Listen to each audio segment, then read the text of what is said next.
Hey everyone, welcome, welcome, welcome. We're thrilled you're here for this week's discussion around employee retention and why are our employees leaving, if you haven't caught that out of that first beginning part of the video. But I'm Doug Kothe. I am the founder of People Smart Group, and we seek to help leaders be more effective so that their lives can be easier and more enjoyable. And we're working in with leaders, building their teams and their organizations to be much more effective, and helping that to build a healthy organization, a healthy culture that is just keeping you going, highly productive, better results. And then I'm a part of the Organizational Health Collective, along with my friend Terry here.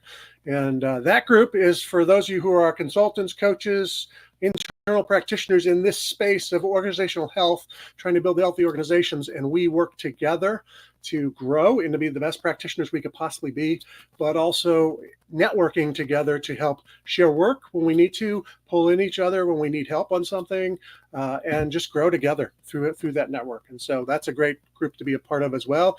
And then I'll let Terry share about him and his organization. Well, I'm Dr. Terry Wager, a principal consultant, Generator Consulting, and I have a partner, Christine, who is amazing with actually building teams and helping people to get to where they want to be performance level. And she spent years and years with Starbucks creating outperforming restaurant experiences. And so that's what we do. And I work with a lot of executive coaching and helping people to perform better and work better as teams. So that's what we do. And we joined the Organizational Health Collective because Doug asked me to. And that's, here's the thing. I've worked as a psychologist in my own private practice, and it's a very lonely experience. And loneliness really doesn't actually help you hone your skills. It actually helps you hate what you're doing. The other thing is, if you don't have people that you're working with and bouncing things off of, you become your own echo chamber, and you think you're doing things the way everybody else is, or better, or whatever. But a lot of times you start to slide on your own standards, and you start to just go with maybe not your gut, and maybe with just what your head or your ego is telling you. And so for me, one of the biggest things the Organizational Health Collective does is allow me to have a group of people that we can talk to about different things. And I actually had somebody call me from outside, another member of the collective, for my 2 cents on a situation they were going through. And I was super grateful to get that call and spend some time given my opinion on how I would handle a situation they were going through. And I think that's really what this is about, is really helping you to not feel so alone in doing your consulting work. Yeah. Well, and to be honest with you, if you're doing organizational health work, it's all about relationships and people, right? Well, and how can you do a good job training others in that if you're not in relationships with other people? I am a lone ranger, right? Helping people work as teams. Right. Yeah. So it's a really helpful piece. But well, that's enough about us. Let's jump into today's topic, Terry. Today We're going to talk about employee retention. Again and again, I keep seeing people say, "Hey, you know what? I've got employees leaving, and I don't get it. Help! And so as we see that again and again, we're just like, "Hey, how do we help people?" Let's dive into that topic. And so today we want to dive into one. What is it? What are reasons why people leave? What is a good strategy for employee retention? What helps? What changes that? And anything else and everything else related to that. If you've been with us before, you know that we have wide-ranging thoughts, but usually are fairly well on topic, just in a wide range. So we're going to dive into that today. Just give you that fair warning. But so why are people leaving, Terry? Why do people jump ship from a company? Well, I tell you this. A lot of people think that people are leaving because of money, or because they're going to get a better deal, or they're burned out, or they just a lot of employers think, well, I just end up with flakes and just can't count on people, and you can't find good people, and you can't keep good people. And I think the bigger reason, and in fact, those are all excuses. That's not true. Yeah. I think the biggest reason people are having trouble keeping people is because they're not paying attention to their people. Mm. Yeah. And even if they say, well, I know what's going on with them, you may, but do they know you know? Mm. That's good. And I don't think, and I don't like bringing up COVID or anything, but COVID, uh, other than disease or virus that did some bad things to people, it really opened people's eyes to the fact that they don't have to stay in environments that they don't want to be in. Mm. Um, Yes. and it opened people's minds and eyes to the idea that life is more than just about work, and life is more than just about getting a good job, staying there, and then getting a pension. Life is something to be really cherished and experienced and explored. And Yeah. what I think that really did to the business world is it knocked it on its head a little bit. And people are like, okay, well, now there's nobody good to work and everybody quit, and the Great Recession and all of this stuff. But what it really was permission for everyone to reevaluate why they're doing what they're doing. Yeah. Yeah. Well, and there's a major focus, it seems like, during COVID, during the Great Resignation, as it was called, during all of those things. I think there was a major recognition amongst the workforce that they want meaning and purpose in their life, and that a great deal of their life is at work. And so, if their life meaning and purpose didn't match up with their work's meaning and purpose, they realized, hey, guess what? I'm not guaranteed a long life with COVID, right? I mean, all of a sudden there's this global pandemic, and everyone realizes, you know what? I'm not necessarily guaranteed 90 years or 80 years. Uh, this this could change in a heartbeat, just like it Yeah. just did. And so I think there's that realization that I'm not going to live for retirement. I want to live today, and I want to do things that really bring meaning and purpose in my heart, into my life, and I want to work with people that I enjoy. And so I think the nature of organizations and the need for a solid, strong culture and to be a place where people really want to be with you, that they're on task with you, that your purpose is their purpose, the things you're doing, your values match theirs, became highlighted in a huge way for employees and employers. Many of them are still catching up to that. Many of them Well, haven't really yeah. realized that massive shift.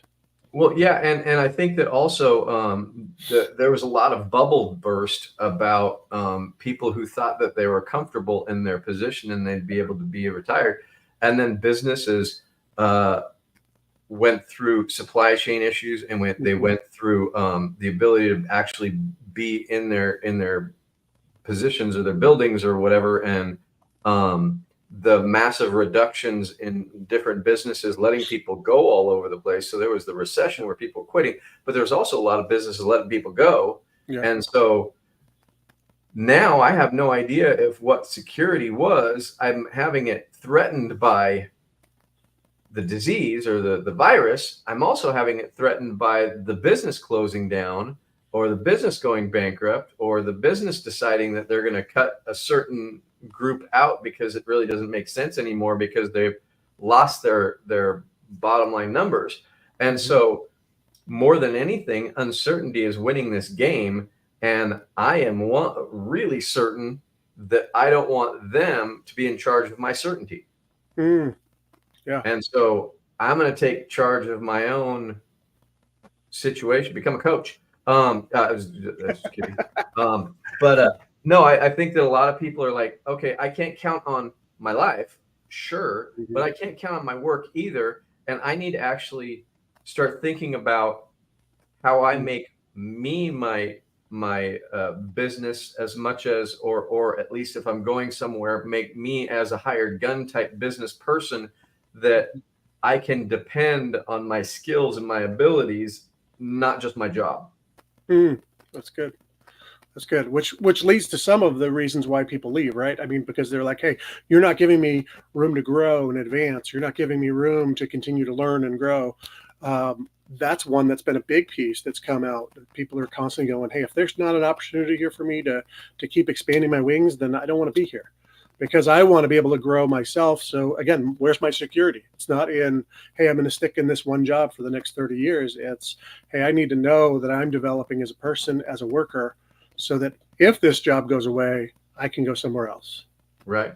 And I saw one stat somewhere, and I don't remember exactly where it was or when it was, but I think it was either right around 2020 or maybe even a little bit before, that the average person these days is now staying at their job. I'm not talking about the people who have long-term retirement Right. kind of things, but Right. this day, the gig economy, which started before 2020, but it got really popular then. But 2 to 4 years, and then people are changing to a new Yeah. job, new position, new challenges. Yeah. And so that gig economy came in and started actually changing how people do what they do and receive their money for it. And a lot of people are more focused on how I can actually build my skills for the next thing rather than I've found my place to live the rest of my life. That's good. Well, and I think another piece of that plays out in the employee retention piece is I hear people complaining about their company that I have to leave to move up. Yeah. There's no path forward where I grow into the next position.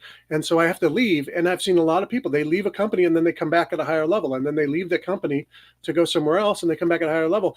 And there's a frustration that you guys will hire externally people, you'll pay them more, you'll put them in the higher position, but you won't move me up or pay me more.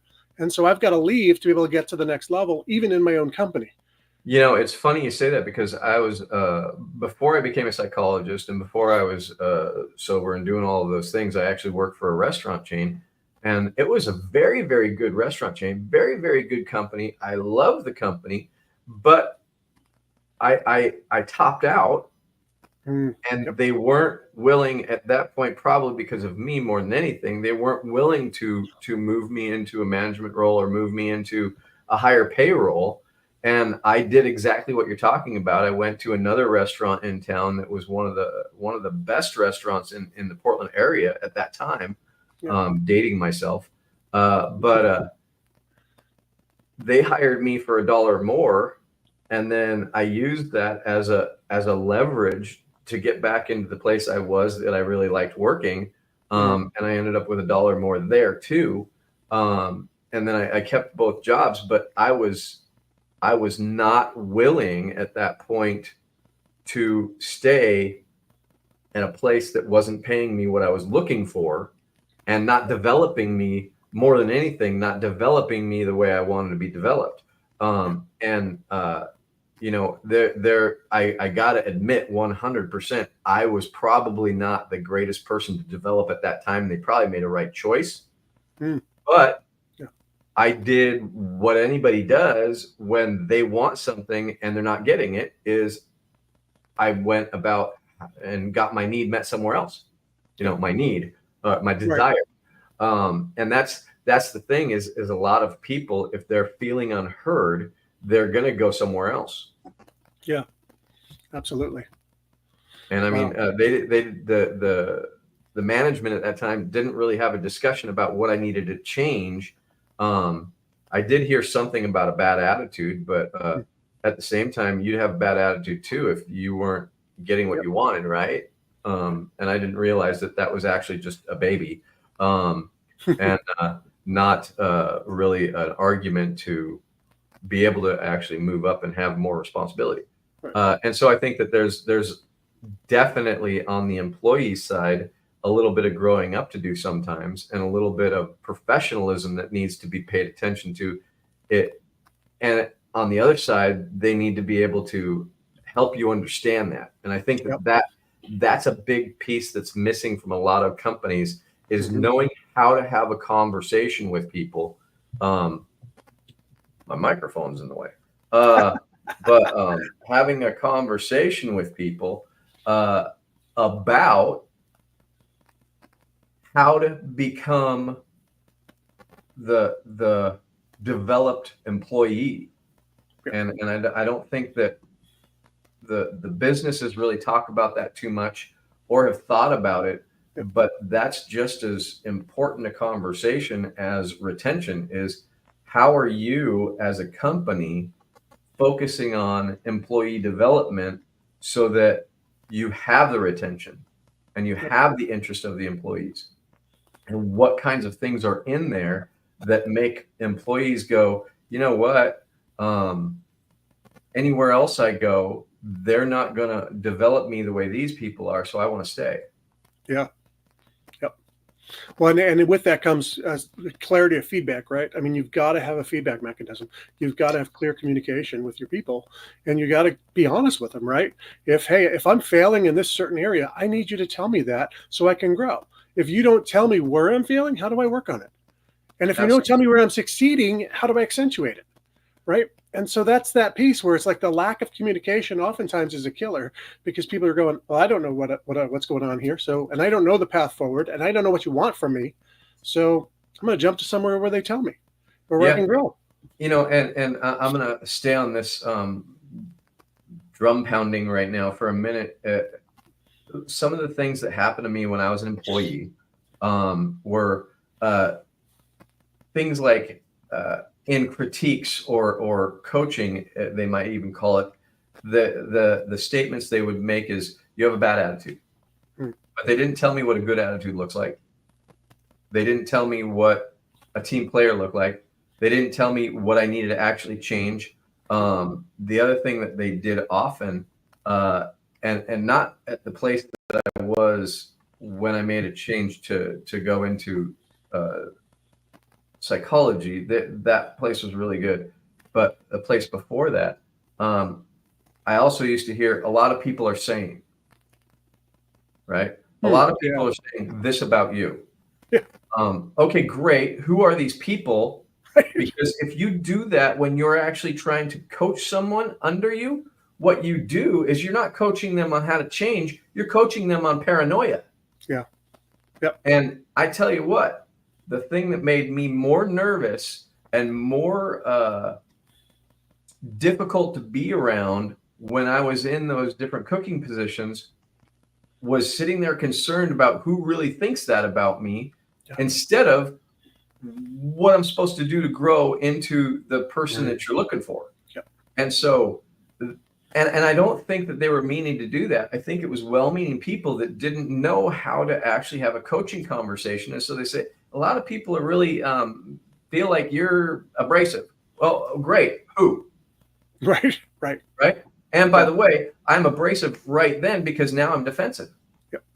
And I'm a very direct person, always have been. And when I was having my drinking issues, and I was pretty direct then too, but it was more frightened and more agitated in my directness, which comes across as aggressive. Yeah. And I didn't know that, but they're not telling me what I got to do. I just get more and more paranoid that people don't like me, rather than, we want to see you grow and this is how you do it. And so I think employers really need to think about how they're having those conversations. By the way, I also want to make sure that we all know that I am not saying you coddle people. Right. Confrontation is very important. Confronting somebody like I was and saying, look, things are not working out the way you want them to, and it's because you is important. Yep.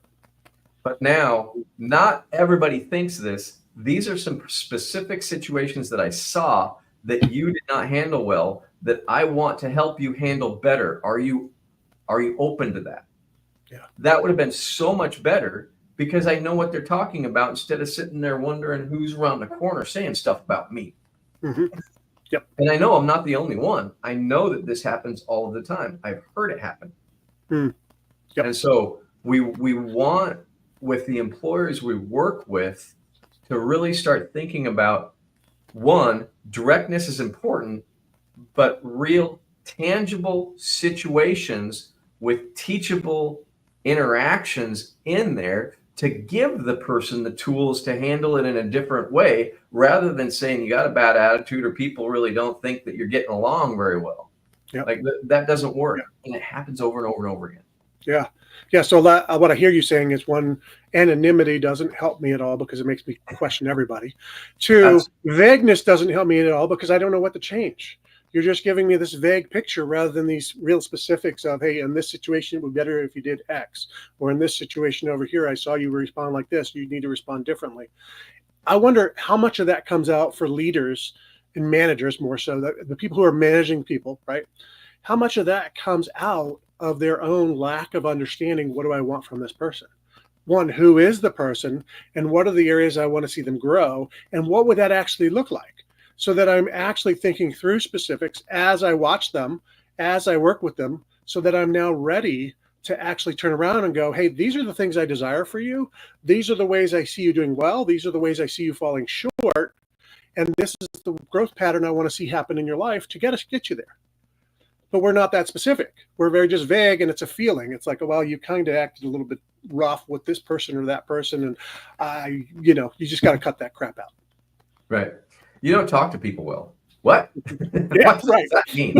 Which people? the words coming out of my mouth aren't working. Right. And honestly, I 100% agree. And I don't think that people are really taught how to manage people well a lot. Mhm. They get thrown into the position, and then the other piece that I'm all about is emotional acuity or emotional intelligence or emotional mastery. People don't know how to identify what's going on with them, and I certainly didn't when I was out Mhm. there. Yeah. When I was a cook before I actually went and got trained and did my own work. And by the way, if you are a consultant or you are someone helping other people, I very highly suggest you get your own work done, and really do some self exploration around that stuff, because we are just as triggered as anyone else. And when we become part of the problem trying to help, it's bad. Yeah. And so I really think that, and I'm making this a PSA or something, but I think that, when we're looking at employee retention, what we're really talking about is relationship retention. Yep. And what happens is we think that it's about the money, and if we just have better benefits, or we just have better perks, or we get a pool table in the office and move all of the office furniture out of the way to have a pool table, people are going to stay. Mhm. And it's like, or a ping pong table. That's Well, bring projectile. your work dog to work day. Yeah, and 4-hour work week. Yeah. I can't impress this enough upon people that it's not about the money. Yep. And everybody uses that Maya Angelou quote, and I think I don't know that she's the first one to do it, but she's the one that got the credit for it. And I think it really is how we allow people to feel after we've left them that is the key, because there's that other cliche that people don't leave jobs, they leave managers. Yep. Or they leave leadership, or they leave the people that are in charge, and it's because they're not feeling good. Yep. That's good. They're Well, and I feeling love, side or lost in some way. yeah. And I love, I've heard Patrick Lencioni say this. I don't know that it's original with him. It's probably from others as well. But the idea that, money and benefits are a sustainer, not a motivator. And so it's Absolutely. like, you got to pay your people enough. They're not going to stick around if you're underpaying them. They're not going to stick around if you're not giving them the benefits they need. But just upping that a little bit isn't just going to go, oh, wow, now it's all better. I'm going to stick here for the rest of my life. No. I can't stand being around these people, but I got $1 an hour more, so now I'm staying. Right. Yeah. No. Yeah. All this toxic environment. Oh, it just all went away for me. No, it didn't. And so what's going to keep your people there are the intangibles, are more the important things to them, to what make them feel great about being there, what excites them about being a part of what you do. And so I would, as you think about this as an employer, as a leader in a company, as a leader in a nonprofit, whatever it is, you've got to realize, one, a great culture is going to keep great people. If you don't have a great culture, people are going to leave, period. It doesn't matter. Clarity is vital. If people don't know why they're doing what they're doing and what they're doing, and how they need to behave and who they need to be as they show up, they're leaving. They're going to go find someplace they have that clarity. If people don't understand, or they're not part of the better way to put it, if they're not part of a great team, and teamwork isn't a part of things, and they're going to leave, right? They want to be with other people they enjoy working with. And so if the team sucks, they're out.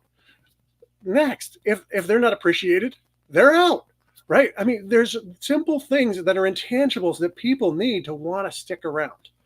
And Absolutely. Sure, they might not leave immediately because they've got to figure out where in the world could I go. But as soon as there's that opportunity, if those things are any and all of those, or a good number of those are bad, they're gone. And you're not going to keep your best people. Absolutely. And so flip that around. What does it look like then what's a great strategy to really, if we were to put together that ideal strategy, what does it look like to retain your best people? We can just flip it on its head, what I just started with, and run from there. Absolutely. Absolutely. Number one, first and foremost, that they gotta know that they matter in the company, and they gotta be seen and recognized by not just the people that work next to them, but by the leadership, by the managers, by the senior managers, by the leadership. And I know businesses that they get really big, you might not be known by the people that are, at the home base. If you're in something like Intel or Nike or something, you might not be known by Phil Knight, but enough of the managers know, and the leadership know who you are, and make sure that you are not feeling like you're a cog in the wheel. Yeah. I think is one thing. And then and some of that might flow out of Terry. I remember the story of Alan Mullally, and he had a reputation for talking to anyone and everyone all around the organization. So it may even be that he's never talked to me, but he has the reputation. Yes. Right. And so that could carry it for me too. Like, well, yeah, he's a great leader. He loves his people. He's around his people. He knows what's going on down here at my level. We're good. Right. And if we go back into the past, and talk about great leaders, Andrew Carnegie of Carnegie Steel used to go and visit his steel workers all of the time, and walk through and make his presence known and make them feel good. Maybe not individually all the time, but he would make the team feel good. And he addressed the team as like, hey, I'm here. You guys are here. You guys are working with me. And he would have, different ways to motivate them by challenging their ability in a, the story I'm thinking of is he wanted more production. And so he didn't necessarily go and tell people weren't producing or asking them how they're going to. He walked to the middle of the floor, and this morning crew or afternoon crew did 7 loads of whatever they were doing. And so he wrote a 7 down on the floor, and then the crew came in the next day, and then an 8 was on the floor. And it was just simply, hey, this is I know who you are, and I know what you're doing, and I think you could do better. This is what they did. What are you going to do? And it was very unspoken, but spoken very loudly. And then the funny thing is I was actually working into the second thing I really think is important, is have some kind of measurability to what you're doing. And have some kind of way of letting people know that there's something next or something more that you're working towards. And so this is what Christine and I talk about a lot, is personal development plans. And so the Carnegie, in that example that I was doing, is productivity, and how much can you do in this hour or this shift or whatever it is.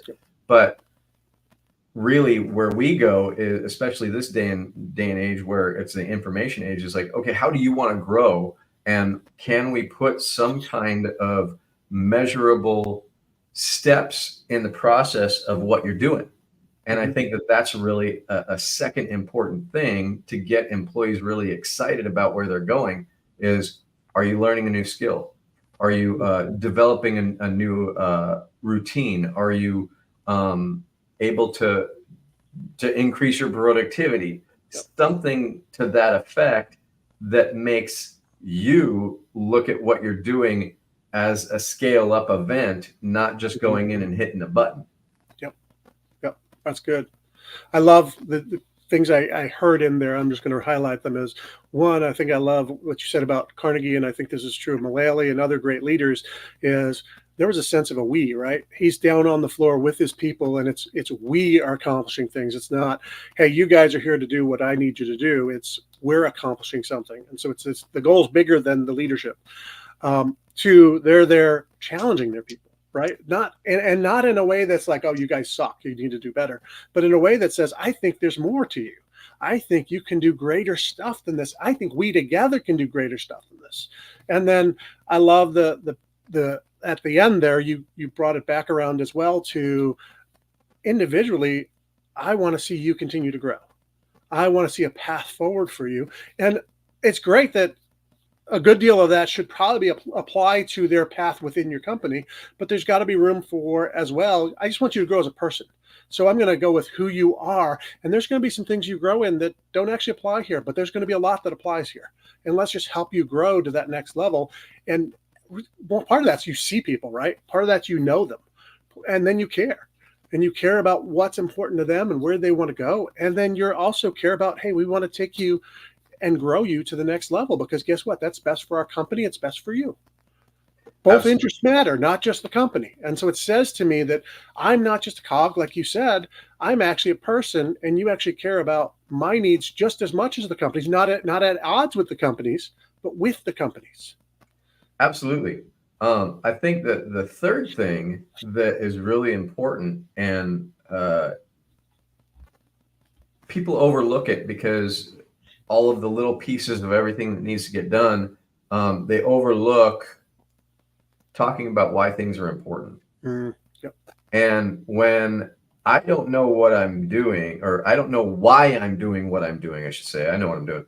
Other than that sentence there, I didn't know what I was doing there.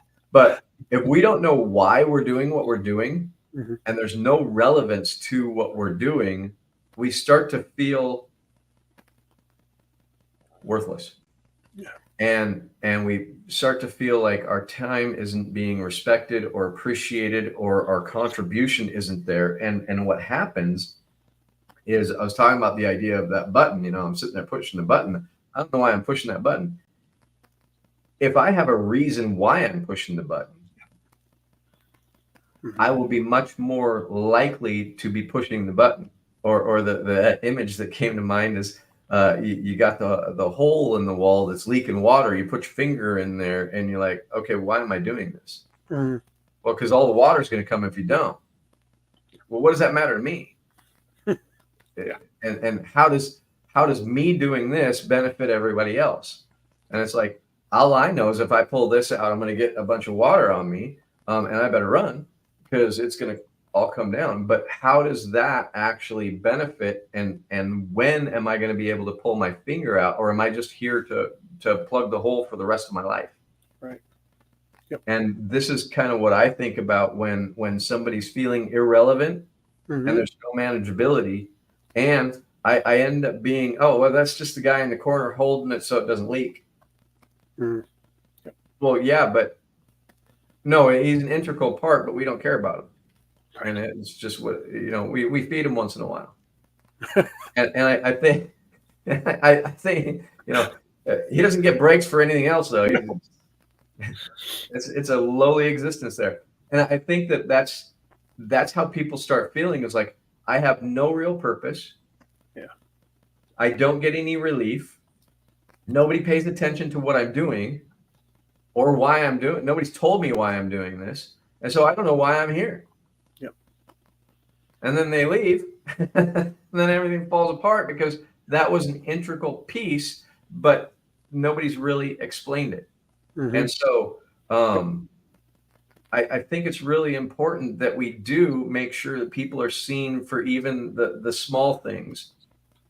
They really need to be helped to understand how what they're doing is relevant to the rest of the project. Yep. And then the biggest piece is they need to be able to see some kind of momentum and movement forward, because if we're not moving forward, we get bored. Yeah. Yep. Yeah. And it's interesting in there, as you were saying that, one of the thoughts that hit me was we often treat employees, we dumb things down so much that we treat employees like children rather than as adults. And so, I mean, that plays its part in, hey, you know what? I need to know the whys because I think beyond just, oh, this or that, right? It's not, I'm not on this simplistic level of a child. I am on the level of an adult. Treat me like I am. And so I need to know, what are we doing? Why are we doing? What's the big picture? What's the strategy? What's the purpose? Those things are vital for me to continue on as a human being. Or if you treat me like a child, eventually I'm going to either A, become like a child, and then you're going to have all sorts of problems with me, or B, I'm going to leave because I want to be Right. treated like an adult. And so Well, let's treat our people with that dignity. The other piece I was thinking of on that is, again, that comes back into where the question of autonomy often comes in, right? People micromanage someone. They're all over them with, and I don't, you need to manage people. So it's not a, hey, let's run to the other extreme and not manage people, but manage them like adults, manage them like human beings. Treat them as though they have some semblance of some level of intelligence, some level of maturity, some level of all of those things, and meet them at that space and manage them, but give them the autonomy they need to be able to do the things they're capable of doing and the space to do those things and to check in and communicate about those. yeah, I think one of the best questions that a manager can ever ask is, how can I help? Yeah. Because that lets the person know that, number one, they're not just an irrelevant person, but they're seen and they're relevant enough that I want to step in as the manager and go, how can I help you accomplish whatever you're doing? Yep. It just has a different flavor of interaction. And so often it's this idea, managers top down and leaders top down, leader and then the followers do what the leader says. But I have found the most benefit from any team working together is when the leader comes alongside and says, how can I help Yep. you do whatever you're accomplishing? Because the idea of better together doesn't mean better together as long as you're doing what I say. Right. Better together means when we're working together and I, even as a leader, can step in to fill the gap that's missing. Mm-hmm. Now we're all working together for the greater good of whatever the project might be, rather than for prestige or for power or for domination or because I said so. Right. And I mean, because I said so, there's times that's necessary, but more often than not, reasoning and explanation wins the day. Because the other thing that here's another example, another little story. I was with a client of mine. I was doing a visit to one of their sites, and it was a construction guy, and he was doing something with attaching of already built stairs onto a deck or something like that. And he was going about it, and I was asking him, why are you doing it this way? And from a very, hey, I don't know everything that you're doing. I know about people, and I've built stuff here and there, but I'm not the construction guy. But he's like, well, what do you mean? And I was like, well, it seems to me you're trying to do this, but what if we did this? And he's like, oh my God, that's 10 times easier. Wow. Yep. And I didn't know, but in my lack of knowledge, I saw something different than what his overcomplicated knowledge saw, because he knew exactly what he was doing. Well, what if that happened all the time and we were more open to people who we might not think have all of the information? And then they come in and they ask why, and then we are able to actually do things much more efficiently, much more effectively, because we weren't locked into our process. Yeah. I love one of the things I'm hearing, and I think is so vital. We talk all the time about collaboration with teams, but collaboration is a big part of management, right? You have to collaborate with your people to chart the path forward, because your ideas aren't necessarily the best, theirs ideas aren't necessarily the best, but together you can come up with some great ideas.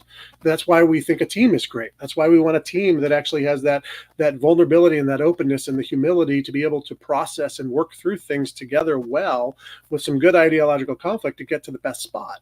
And the same has got to be true in our one-on-one relationship with those we manage. We've got to be able to have that back and forth, that feedback, those questions of, well, why are we doing it this way? Why not this way? What about that? Those questions are vital. Now, obviously, there are points, and like you said, Terry, there are points where command and control comes in, right? There's a fire in the building. You don't want to have a committee meeting over which exit's the best one to get out. You just want to say, look, there's the exit, get out. Why don't we go right? up? Right. So there are points that you have that tool in your toolbox, and you're just saying, hey, we got to do this. Let's get her done. This is it. Right. But those are more rare, and you earn the right to do them when you've led collaboratively in the places where collaboration is best.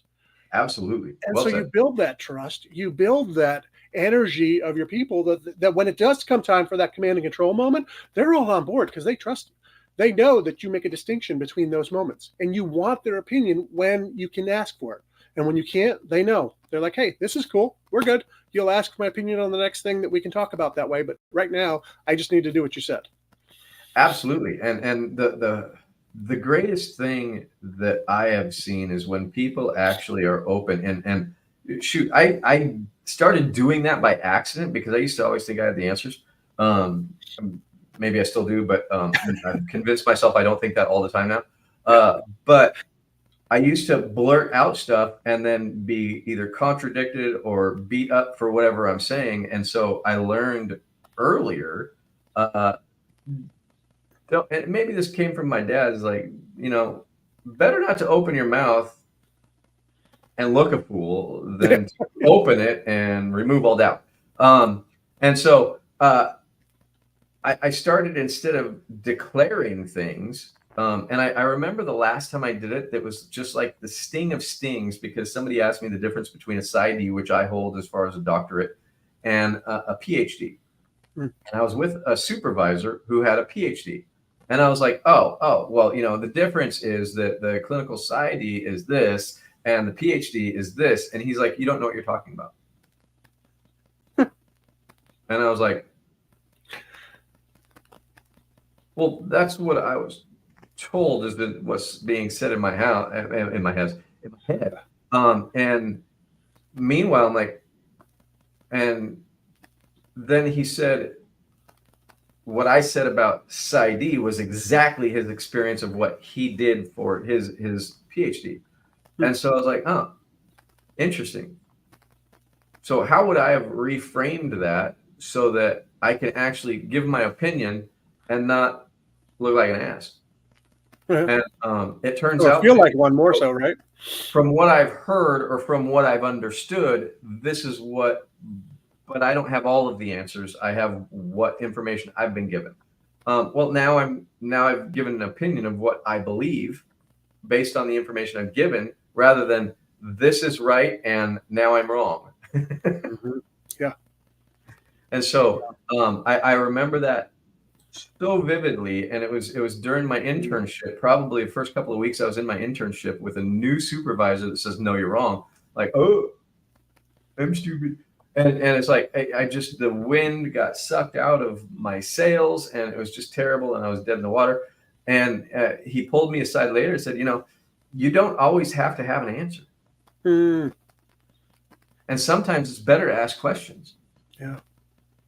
And this man became a central part of my developing as an inquisitive person, wanting to know what other people were thinking, much more than trying to teach everybody that I knew something. Yeah. And it was so valuable. And I come across very, very strongly as a very definite person about most everything I say. And it isn't because I'm sure of what I know, it's because of how I present stuff. Yeah. But a lot of times I don't have the answers. And so I make it known now, to the best of my ability, when I'm not sure, and I make it sure that I'm asking questions much more than I'm, giving out information. In this kind of forum, I do share my opinion quite a bit, because I'm talking with you, and we're going Yep. back and forth, and in live streams, I tend to do that. But when I'm sitting with a client, or I'm sitting with an employee, or I'm sitting with somebody in a faction, I'm asking a lot of questions Yeah. And that's good. because I want to know what they know, and I want them to realize that I believe they know things. Mm. Yep. Well, and I love the example you just gave. It's interesting. Early on, as I'm hearing the story, I'm going, man, he's a bit of a hard ass, right? But as time went on in your story, what I began to realize is, no, actually, he knew you well enough to know that what you probably really needed was to know that you didn't know something, because you needed that push, you needed that challenge to then be humbled to go, for him to say, you know what, you don't have to know everything. Yeah. But now for someone entirely different to approach it that way would have just crushed them. Yeah. And what they would have needed was, that's good what you started with, but, and again, that comes back to you got to know your people. What is going to be the best response for your people? You can't do one size fits all. You've got to Absolutely. get to know your people, and managing the other piece that I think is vitally important. If you're on this, you listen to this, you're on this with us, you got to realize that managing your people is your number one job. That's your job. If you have a team under you, your job is to manage them. If you are the CEO, your job is to manage your people. First and foremost, yes, you've got 10 million other things going on. I get that. But the bottom line is, if you don't manage your people well, everything else fails. It doesn't matter. And so managing your people and investing in them is vital. And so number one on that level, it's, hey, manage your people well. And then as we move up in levels within an organization, we've got to get to, as an organization, are we doing well around building teams that are cohesive, building trust? Are we creating the environment? The environment is a bigger picture in terms of the organization as a whole. Do we have clarity? Do we have cohesive teams? Do we have all of those things? Do we have a culture that matters? Do we really live our values? All of that stuff is absolutely vital. And do we hire people that match our purpose? Do we hire people that match our values? Do we hire people that are find meaning in what we do, and who match who we are? Those are vitally important on an organizational level, and creating the environment for us to really exceed, do really well, and for our people to want to be there. And then as it comes down to the manager level, there's all those things that we just sat here and talked about, that you got to know your people. You got to prioritize each person. You got to prioritize who are they and how do I manage them well? Not just, hey, randomly, I'm going to manage my whole team the same way. And if you can't handle that, well, then you can leave. Well, that's great. And you're going to have a whole bunch of people that look the exact same, and you're not going to get the results that you need. If you don't have a diversity within that team, the ideas, the all the different stuff that's valuable as a team gets lost, because all you got is a bunch of clones. Absolutely. And there's so much to be said for, and I talk about this when the culture conversation comes up, and I'm not talking about like culture of business, but individual ethnicity and culture comes up. One of the things that I grabbed onto in grad school, and I've never let go, and I won't let go, is there is no corporate culture. There's a culture of one. Yeah. And so we have to think about everyone inside the culture as having their own culture within that culture. Mm-hmm. And so I don't know what like my experience is. I don't know what my experience is. I don't know what anyone else's experience is compared to mine. Yep. Even if we're in the same situation, whether it's family, whether it's society, or whether it's business, because I might experience this culture as amazing while somebody else experiences it as terrible. Yep. And it's culture is in the eye of the beholder, based on how well that they can actually step out of themselves and talk about what's going on with them, as well as how much they can receive what's going on from the rest of the environment. Mm-hmm. And our personality vulnerabilities and our historical vulnerabilities and our point of view all weigh heavy on what our culture is. Mm-hmm. Yep. And so it's interesting, because we talk about building a culture, but really what we're doing is building a culture framework for you to develop your culture inside that larger framework. Yep. And It's funny. I just popped into my mind that somebody was talking about on LinkedIn. Somebody was talking about introversion, extroversion earlier, and they were talking about. They made the comment, and it was some kind of TED talk or something, and they made the comment that we should be able to build a world that is accommodating to everyone.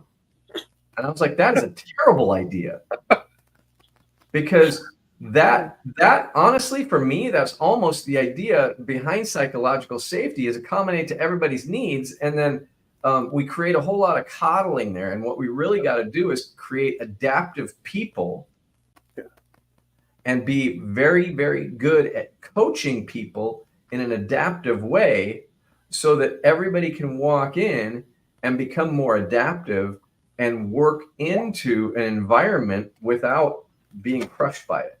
Yeah. Yep. Well, and training your people to be people who want to be around and with the other people and serve them, not be served, right? Because that coddling becomes, it's all about serving me. It's all about my perspective, my way of seeing things, my culture, right? And it's like, okay, if all of us are sitting there selfishly fighting for our own culture, we don't have a team. But if all of us are serving the other people in the room, we have a team, because we're all looking out for everyone else. And if that's the case, I'll be well served, you'll be well served, everyone on the team will be well served, as opposed to the opposite, which is no one gets served well. All we do is fight. And the other piece I think I hear in what you're saying is that we take generalities about a person's culture as the be all end all, instead of, I think the better way of seeing that is there's a way to use them as a launching point toward understanding. And so, like, I have an example that I have a young man from Nigeria that I was coaching. And in one of the situations that came up, I thought, well, I wonder if some of that, I know from what I know about Africa and a lot of different African cultures, they're a lot more collective than we are as Americans. Could that come out of that? And so I just asked him, I said, hey, this is my understanding as best I know of African culture, that more of them are very collective. And does that maybe come out of that? Is that possible, that it's more of a collective thinking thing than the even individualistic way we think here?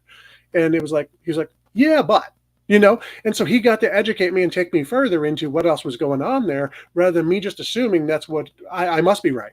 I know everything there is to know about African culture. And yeah, I love that. I love that. You know? I absolutely love that. And I think that as we wrap up here, because I just noticed the time, when we're looking at employee engagement and we're looking at turnover happens because, very simply, people do not feel like they belong there. Yeah. And no amount of money is going to keep them there. It might keep them for a month while they look for a better job, but it's not going to keep them there. What's going to keep them there is they feel a part of something bigger, and they feel like they are part of the team and that they are moving towards something. And so, stop thinking so much about the money and stop thinking so much about benefits. I think benefits are great. I really do. However, they are not going to keep somebody there who is not feeling appreciated. No. Very well said. Yep. Yeah. And kind of step you back as well to the piece of, hey, you know what, on a local level, as a manager, caring for your people well, know their humanity, know who they are, care about their needs, care about their growth, right? Care about, think of them individually, not just as I think of everybody else, and investing in your people is vital. And then when you get to the higher levels, the wider levels of the organization, you got to create a great environment that people love to be a part of. You've got to have a core purpose, and you got to actually live it, and people got to be on board with it. And your core purpose has to match who they are and what they want to do that brings meaning to their life. You've got to have core values that are actually lived. If you don't have that, you know what? Everyone's going to do their own thing. Everyone's going to be their own way, and you're just going to be a mishmash that's fighting against each other to do what we want to do and be who we want to be. So you need those key things of core values. You need the direction, and you need clear communication all the way down through. And even on the management level, one of the things I thought of that I didn't say earlier was prioritize one-on-ones. Like, make sure your people know they're a priority. And so don't all of a sudden something comes up you can schedule in around the one-on-one instead of canceling the one-on-one. Keep the one-on-one, so your person knows that they're a priority, that you care about. I think along with that, by the way, with the one-on-ones, don't do one-on-ones only when somebody did something wrong. Yeah. You Yep. just created yourself as a principal Yep. Yeah. of school. Yeah. And don't always. Yeah. And everything that comes out of you shouldn't be correction. There should be a lot more affirmation, a lot more celebration, and I think that one of the things I'd say is you will continue to get what you celebrate, Yep.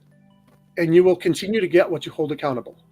And so if you do not hold people who are negative behaviors accountable, everyone else is going to descend to their level.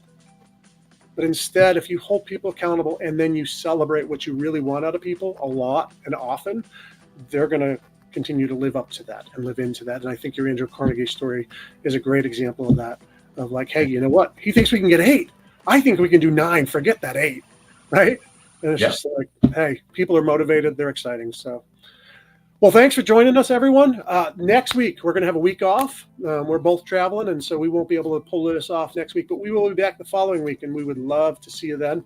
And so we're thrilled you joined us today, and we will look forward to seeing you in 2 weeks. So thanks, everyone. Have a great day.